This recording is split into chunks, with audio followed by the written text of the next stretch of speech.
1. On page 196, the page right after the student wrote the cover letter, on that page, it pretty much was the critiquing of the letter.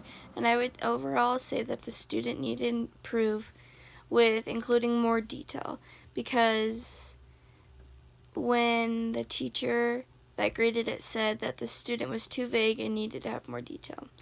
I can relate to this in the project because in this paper we can't be vague. We have to include lots of detail and information.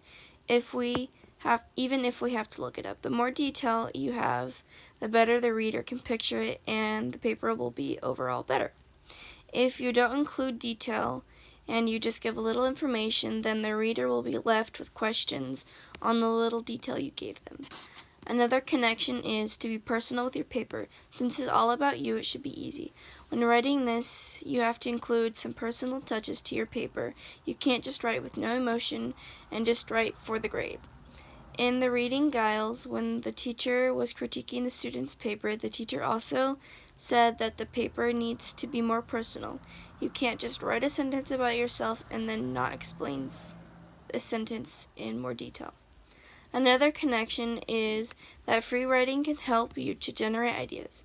In the reading, it talked about how the student tried to free write and it just ended up with a jumbled mess, and the student couldn't include any of that into her paper.